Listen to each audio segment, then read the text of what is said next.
India now news. This is Bindu. Details చూస్తే పార్టీలకు అతీతంగా లబ్ధిదారులకు సంక్షేమ పథకాలు అందించడమే కాంగ్రెస్ ప్రజా ప్రభుత్వ ధ్యేయమని పరకాల శాసనసభ్యులు రేవూరి ప్రకాష్ రెడ్డి అన్నారు. ఆత్మకూరు మండల కేంద్రంలోని రైతు వేదికలో కళ్యాణ లక్ష్మి షాదీ ముబారక్ సీఎం ఆర్ఎఫ్ చెక్కులను ఎమ్మెల్యే పంపిణీ చేశారు.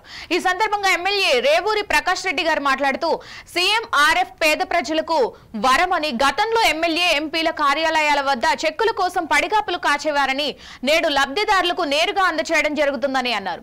పేదింటి ఆడబిడ్డలకు అండగా కళ్యాణి లక్ష్మి షాదీ ముబారక్ పథకాలు నిలుస్తాయని అన్నారు.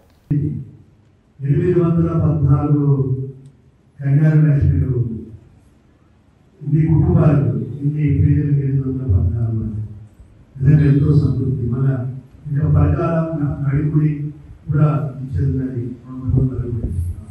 నేను కూడా యూనివర్సిటీ కూడా 900 దాటిపోతాయి.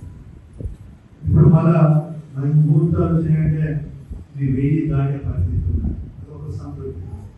దగ్గర 8,14,94,000 ఇప్పటి వరకు కళ్యాణ లక్ష్మికి ఇచ్చినాము. ముఖ్యమంత్రి సహాయ నిధికి సంబంధించి 609 మందికి మనం ఇస్తే 1,93,61,600 రూపాయలు ఇప్పటి వరకు మనం కనుక ఈ యొక్క అవకాశాన్ని మీరు ఉపయోగించుకోవడమే కాకుండా మీ అందరికీ పరిచయం ఉన్న వాళ్ళు కూడా చెప్పండి, మీ దృష్టికి వస్తే చెప్పండి. మీకు ఏం రాజకీయాలు అందులో గ్రామ పంచాయతీ అధ్యక్షుని మండల నాయకత్వం ద్వారా వస్తే వాళ్ళకు ఒక సంతృప్తి, నాకు ఒక సంతృప్తి. మనం అందులో మనం చేయగలిగిన మన ఒక సంతృప్తి అది మీ ద్వారానే పొందుతున్నాం. అంటే ఒక రకంగా మీకు కృతజ్ఞత తెలియజేస్తున్నారు. మీరు మా కృతజ్ఞత తెలియడం కాదు.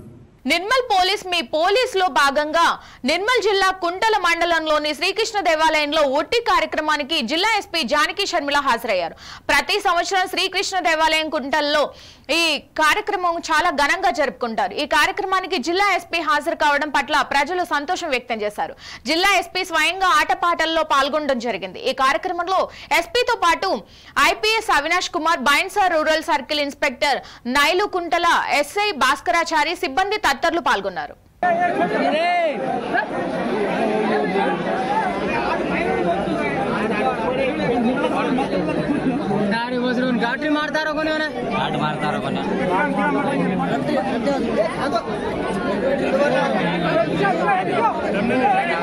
కొత్త మద్యం పాలసీ పేరుతో ఉద్యోగులను తొలగించడం సమంజసం కాదని చిత్తూరు సిపిఐ జిల్లా ప్రధాన కార్యదర్శి నాగరాజు, జిల్లా అధ్యక్షులు విజయ్ చక్రవర్తి అన్నారు. ఈ మేరకు జిల్లా కలెక్టరేట్ ముందు మద్యం దుకాణాల్లో పనిచేస్తున్న ఉద్యోగులతో కలిసి ధర్నా కార్యక్రమాన్ని నిర్వహించారు. ఈ సందర్భంగా వారు మీడియాతో మాట్లాడుతూ గత ప్రభుత్వం ఏర్పాటు చేసిన మద్యం దుకాణాలలో సేల్స్ మెన్, సూపర్వైజర్, సెక్యూరిటీ గార్డులుగా పనిచేస్తున్న వారిని ప్రస్తుత ప్రభుత్వం కొత్త మద్యం పాలసీతో తొలగించేందుకు రంగం సిద్ధం చేసిందని వాపోయారు.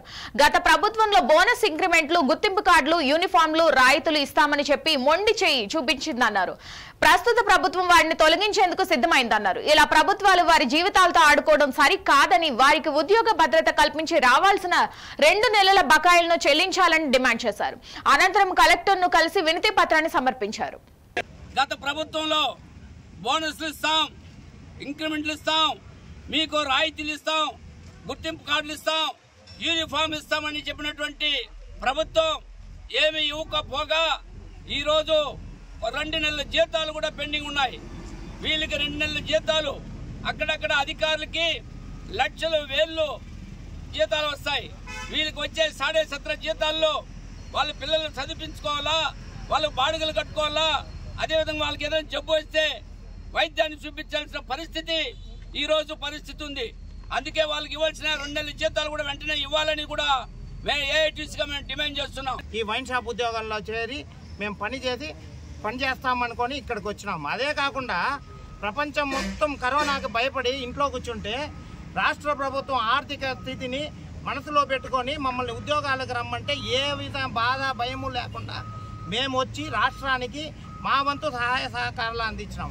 ఈరోజు అన్ని సేవలు మేము చేసినాం, మా కష్టాలు మేము పడతా ఉన్నా. ఈరోజు గవర్నమెంట్ వచ్చింది, మేము కొత్త మద్యం పాలసీ పెడతామనేది, ప్రతి ఒక్కరిని ఉద్యోగం నుంచి తీరేస్తామంటే 15,000 మంది ఉద్యోగాలు మాత్రమే కాదు, 15,000 మంది వెనకాల 15,000 కుటుంబాలు ఉంది. వాళ్ళ కడుపును కొడతారు కదా, అందరూ 30 ఏళ్ళు దాటిన వాళ్ళే. అట్లా మేము ప్రైవేట్ ఉద్యోగానికి పనికిరాము, మళ్ళీ గవర్నమెంట్ ఉద్యోగానికి పనికిరాము. మేము ఎక్కడ పోవాలి, ఏడ పని చేయాలి? గవర్నమెంట్ కొత్త మద్యం బాలేది, మాకు నష్టాలు వచ్చింది, ఇది చేసింది, అది చేసింది. మీరు మంచి మద్యం ఇవ్వండి. పోయినసారి వాళ్ళు ఇచ్చిన మద్యాన్ని అమ్మి పెట్టినాము. ఈరోజు మంచి బ్రాండ్లు మీరు ప్రొవైడ్ చేయండి. మీరు ఇచ్చిన దాన్ని మేము అమ్మి పెడతాము, గవర్నమెంట్కి లాభం చూపిస్తాము. బకాయిలు చెల్లిస్తామన్నారు, ఆ ఆర్ఎస్ బకాయిలు చెల్లించలేదు. దాని మీద ఇప్పటికీ 2 నెలలు మా వల్ల తట్టుకోలేకపోతున్నాం. ఒక సైడ్ ఈఎంఐలు, ఇంకో సైడు పిల్లోళ్ళు. చెప్పినట్టుగా ఇంటిని నడపడమే చాలా కష్టంగా ఉంది. 2 నెలలుగా ఉద్యోగ రీత్యా మేము చాలా ఇబ్బందులు పడుతున్నాం. కేంద్ర రాష్ట్ర ప్రభుత్వాల ప్రజా వ్యతిరేక విధానాలపై దశలవారీ పోరాటాలు కొనసాగిస్తామని గుంటూరు జిల్లా సిపిఐ నాయకులు అన్నారు. ఈ మేరకు గుంటూరు మలయ్య లింగం భవన్ లో సిపిఐ జిల్లా సమితి సభ్యుల సమావేశం నిర్వహించారు. ఈ సమావేశంలో సిపిఐ జిల్లా కార్యదర్శి జంగాల అజయ్ కుమార్, నగర కార్యదర్శి కోట మల్యాద్రి, జిల్లా కార్యవర్గ సభ్యులు తదితరులు పాల్గొన్నారు. తగిన రీతిలో శిక్షించి ఎవరైతే భూములు కోల్పోయారో వాళ్ళకి న్యాయం చేయాలని కోరుతూ, అలాగే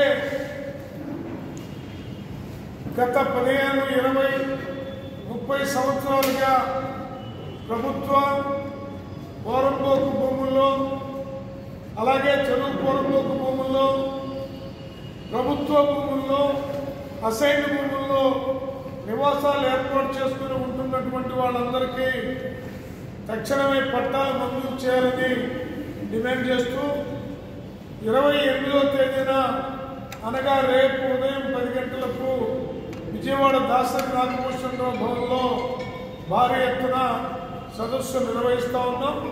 ఈ సదస్సుకి బాధిత ప్రజలందరూ కూడా తరలి రావాల్సిందిగా విజ్ఞప్తి చేస్తూ ఉన్నాం. అలాగే సెప్టెంబర్ 1వ తేదీ నుండి 6వ తేదీ వరకు నరేంద్ర మోడీ అధికారంలోకి వచ్చిన తర్వాత రోజు రోజుకి అధిక ధరలు రాకెట్ వేగంతో దూసుకుపోతూ సామాన్యుడు నెట్టి విరిచే పద్ధతుల్లో ఉండి కనీసం 2 పూట్ల భోంచేయలేని దుస్థితిలో ఇవాళ ప్రజానీకం అల్లాడిపోతున్నటువంటి ఈ స్థితిలో దేశవ్యాప్తమైనటువంటి ఉద్యమాన్ని ధరలకు వ్యతిరేకంగా తీసుకురావడంలో భాగంగా 1 నుంచి 6 దాకా సెప్టెంబర్లో నిర్వహించబోతా ఉన్నాం. 6వ తేదీన గుంటూరు కలెక్టర్ కార్యాలయం దగ్గర ధర్నాని జిల్లా స్థాయిలో నిర్వహించబోతా ఉన్నాం. ఈ మొత్తం కార్యక్రమాల్లో ప్రజలందరూ కూడా పాల్గొని జయప్రదం చేయవలసిందిగా విజ్ఞప్తి చేస్తూ, ఈ రోజున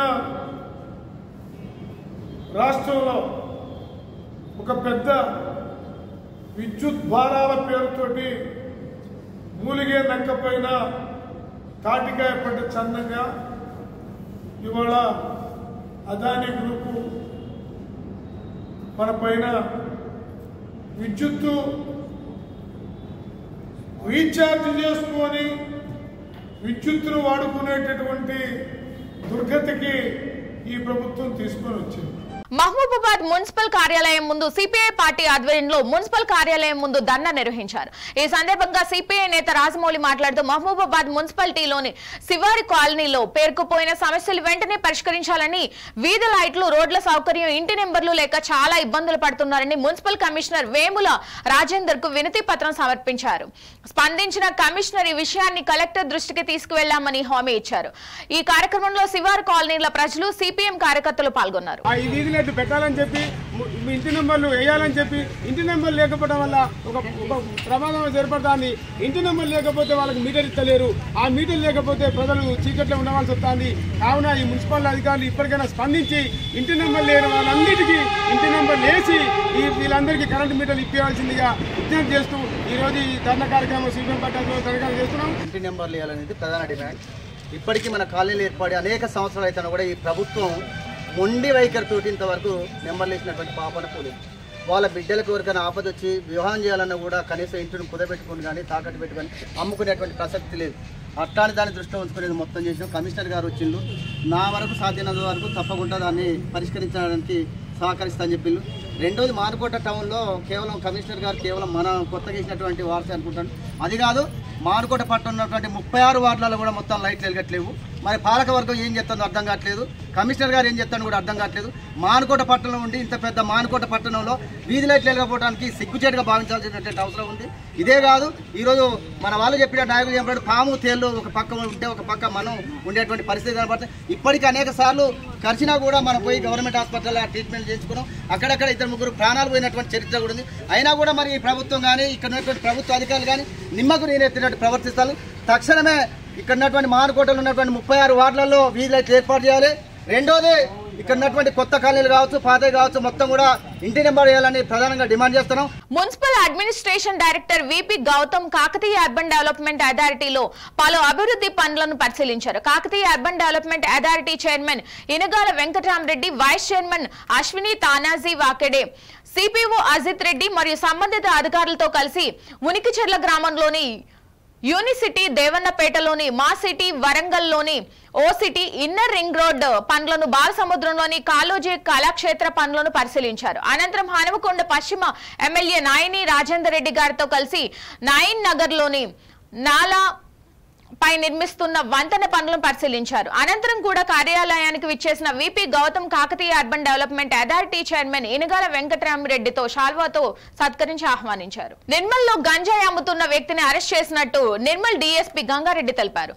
ముందస్తు సమాచారం ప్రకారం సి అశోక్ ఎస్ఐ వారి సిబ్బంది కలిసి నిర్మల్లోని బస్టాండ్ లో షేక్ అమర్ సోహెల్ తండ్రి షేక్ అమర్ అనే వ్యక్తి తన కస్టమర్లకు అమ్ముతున్నాడని తెలుసుకుని షేక్ అమర్ సోహెల్ ను బస్ స్టాండ్ వద్ద అదుపులోకి తీసుకున్నట్లు తెలిపారు.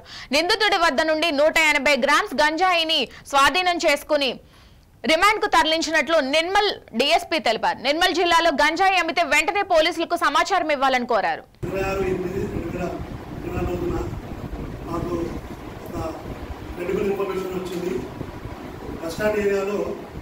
గాంజా అమ్ముతున్నట్టు ఇన్ఫర్మేషన్ రావడం ద్వారా అశోక్ ఎస్ఐ తన సిబ్బందితో ఇమీడియట్లీ అక్కడ పోయి సెర్చ్ చేయగా షేక్ అమీర్ సోహెల్ సనాబ్ షేక్ ఆమెర్ అనే వ్యక్తి అక్కడ అనుమానాస్పదంగా తిరుగుతుంటే అతన్ని సెర్చ్ చేయడం పట్టుకోవడం జరిగింది. పట్టుకుంటే అతన్ని సెర్చ్ చేస్తే అతని దగ్గర గాంజా దొరకడం జరిగింది. 180 గ్రామ్స్ గాంజా అతను మొదలు సీజ్ చేసినాము. కేసు రిజిస్టర్ చేసినాము. కేసు రిజిస్టర్ చేసి అతనిపై ఇంకా ఏమన్నా కేసులు ఉన్నాయేమో వెరిఫై చేసి ఇన్వెస్టిగేట్ చేసి ఈరోజు అతన్ని రిమాండ్ మాకు తరలించడం జరుగుతుంది. ఎక్కడైనా ఎవరైనా ఇట్లా గాంజా అమ్మినా కానీ కన్జ్యూమ్ చేసినా కానీ పోలీస్ స్ట్రిక్ట్ యాక్షన్ ఉంటుంది. కేసులు రిజిస్టర్ చేస్తాం, రిమాండ్ చేస్తాం. కాబట్టి గాంజా అడిక్ట్ కాదండి. గాంజా ఇన్ఫర్మేషన్ ఉంటే కూడా పోలీస్ తెలియజేయండి. అనంతపురం జిల్లా రాయదుర్గం నియోజకవర్గంలోని వేదవతి హగిరి, చిన్న హగిరి నుంచి ఎలాంటి ప్రభుత్వ అనుమతి లేకుండా ఇసుక అక్రమ రవాణా తరలిస్తున్న 4 ఇసుక ట్రాక్టర్లను పోలీసులు స్వాధీనం చేసుకున్నారు. గుమ్మగట్ట మండలం భూప సముద్రం గ్రామం వద్ద గల వేదవతి నది నుంచి రాయదుర్గం పట్టణానికి ఇసుక అక్రమంగా రవాణా చేస్తున్న 4 ట్రాక్టర్లను పోలీసులు అదుపులోకి తీసుకున్నారు. అనంతపురం జిల్లాలోని ప్రభుత్వ అనుమతులతో రాయదుర్గం మండలం జుంజున్ రాంపల్లి వేదవతి నది సమీపంలో ఇసుక నిల్వ కేంద్రానికి మాత్రమే అధికారులు ఏర్పాటు చేసినప్పటికీ ప్రభుత్వ నిబంధనలను బేట్కా చేస్తూ ధనార్దనే ధ్యేయంగా కొంతమంది సొమ్ము చేసుకుంటున్నారని స్థానికులు ఆరోపిస్తున్నారు. రాయదుర్గం పోలీసులు స్పందించి గడిచిన 2 నెలల్లో అక్రమంగా తరలిస్తున్న ఇసుకను సీజ్ చేశారు. రాయదుర్గంలో శ్రీకృష్ణ జన్మాష్టమి వేడుకల్లో భాగంగా మంగళవారం శ్రీకృష్ణ విగ్రహ ఊరేగింపు నిర్వహించారు. రాయదుర్గం పట్టణంలోని తహసీల్దార్ రోడ్లో వెలిసిన శ్రీ సంతాన వేణుగోపాల స్వామి ఆలయంలో భక్తి శ్రద్ధలతో వైభవంగా శ్రీకృష్ణాష్టమి వేడుకలు నిర్వహించారు.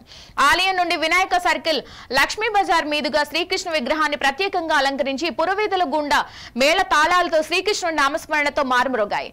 ఆలయ కమిటీ సభ్యుల ఆధ్వర్యంలో ఘనంగా నిర్వహించారు. వినాయక సర్కిల్ వద్ద ఉట్టి కొట్టి వేడుకలు చేపట్టారు. చిన్నారుల కోలాట ప్రదర్శన ఆకట్టుకుంది. ఉత్సవ వేడుకల్లో రాయదుర్గం ఎమ్మెల్యే కాలువ శ్రీనివాసులు ఊరేగింపులో ముఖ్య అతిథిగా పాల్గొన్నారు.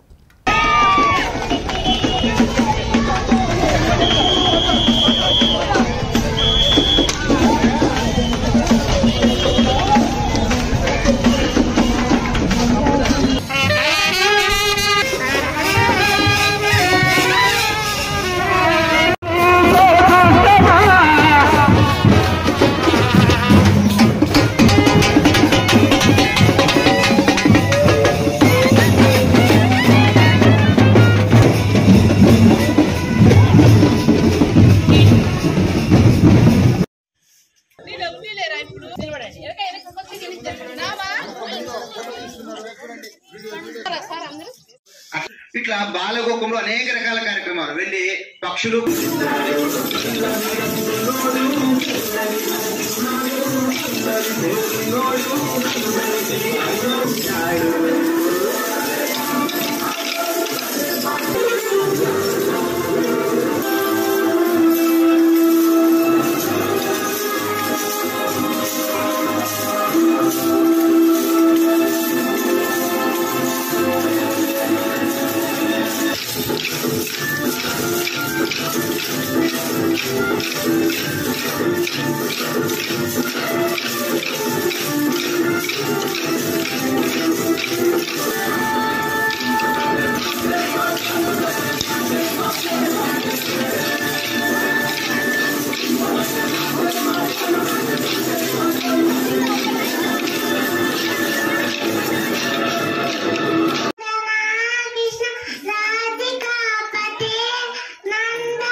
ఇవి బులెటిన్ లోని అప్డేట్స్. మరిన్ని అప్డేట్స్ కోసం చూస్తూనే ఉండండి India now, reflection of truth.